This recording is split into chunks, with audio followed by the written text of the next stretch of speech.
This is Dr. Corey Maas on Looking Your Best. I wanted to talk today and give a little introduction to revision rhinoplasty. Revision rhinoplasty, or revision nose surgery, is when someone comes after having a previous surgery and has some small or great amount of defect, deformity, abnormality, asymmetry, or something that they're not liking about the way the nose is shaped after surgery.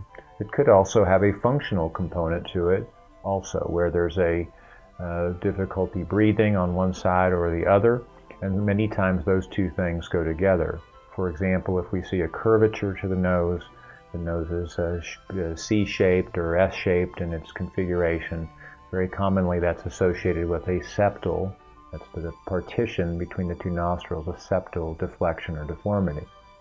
So when one has a rhinoplasty, there are expectations that should be set by the surgeon, and I think they're fairly clear and well published in the literature. Somewhere between 3 and 7% of primary rhinoplasties are what we see revisions in. My numbers are lower than that, but that's what's published in the literature. In revision rhinoplasty, in other words, if someone comes to my practice or in any practice and wants a revision of their nose after previously having had surgery, the revision rate for that jumps into double digits, low double digits, 10 to 14% is the published number, but that tells you a little bit about the difficulty in revision rhinoplasty. But the approach doesn't really change. We look at the anatomic features of the nose, we look at facial proportions, we want to make sure that the lip to projection ratio is appropriate relative to the facial plane. We want to make sure that there's balance and symmetry, that the alar margins or the nostrils fall inside or just slightly at a vertical line drop down from the corner of the eye. We want to make sure that there's a nice curvilinear line that really defines the bridge or the dorsum of the nose that comes from the club head of the eyebrow here down to the light reflex in the tip. And of course we like to see a little bit of the nostril in front view, but we don't want to be looking down the nose. In profile view, that's very personal. If you want to have a little bit of a hump, that's okay. Typically the ideal nose is described as having a pre-tip break, a little dip just before the tip, and from the tip to the radix or the base of the nose is a nice straight line. The little scooped out nose is not popular anymore, although I have a handful of patients that still request a slight curvature. Those 1960s noses are not very popular anymore, and appropriately. They don't bring a lot of strength or features to the face. And certainly in men, those would be considered a feminizing feature if there's a great curvature or a concavity to the bridge of the nose. So in revision rhinoplasty, I think the two most important factors is waiting, time between the previous procedure. Generally speaking, with rhinoplasty, you'll look, at least in my hands, you'll look a little puffy, but better than you started within a couple weeks. You might have a little bit of residual bruising, that's pretty much it. And so that early stage is really not a discussion for revision unless there is an obvious deformity or displacement of one of the nasal bones, such as might occur with trauma, for example. We've seen that with pets and children in particular who like to bring their head back or grab it, the rhinoplasty cast. After a month or so, we're starting to see a better shape of the nose, and by 6 months, we're at about 80 to 90% healing. So I think most people have a very good sense of what their nose is going to look like by about 6 months.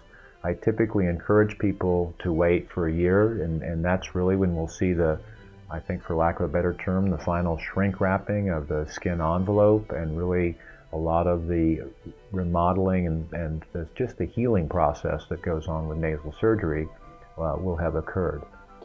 There is nothing that restricts someone from going back and doing a revision rhinoplasty sooner than 6 months or the 12 months we recommend if there's a significant deformity. But in many cases, it's really important to wait and take the advice of your surgeon in doing that unless there's a substantial irregularity and one that clearly needs to be addressed in some way. In many cases, that doesn't have to be surgical. There are small interventions that can be done until the healing process is complete or near complete, so that you don't have to so you can suppress the urge to get some small irregularity that may, by the way, go away fixed. What makes revision rhinoplasty challenging, even for those of us who do a fair amount of revision rhinoplasty, is that even if we can get the records from the previous surgery, which is often not the case, what we often find is not clearly reflected in those previous op notes, and very often we'll find some surprises. Patients had implants, for example, or some unusual change in the way their tip cartilage was reconstructed, sutured, connected, or in fact I've seen many cases where entire segments of the nasal framework are missing and we have to reconstruct them. And that's very difficult to tell on examination, and careful examination gives us a lot of information, but with the nose it's very difficult to feel in particular tip cartilages, the upper and lower lateral cartilages, which are so important to tip structure and function.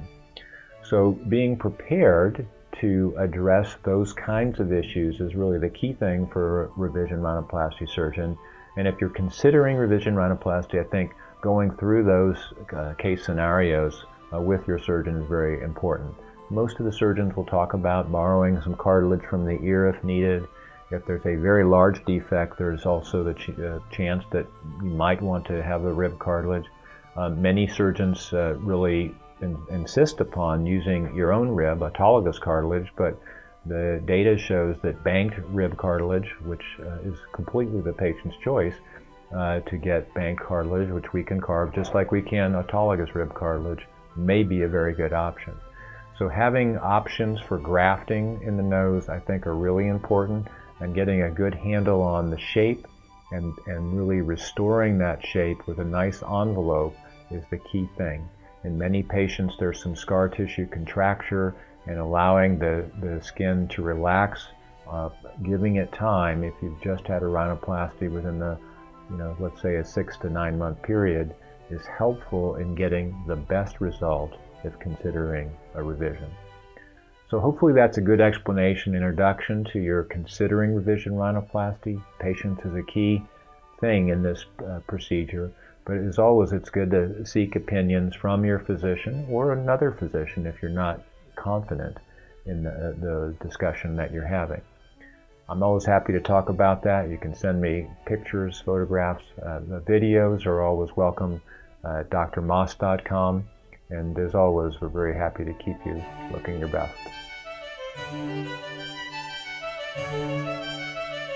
Thank you.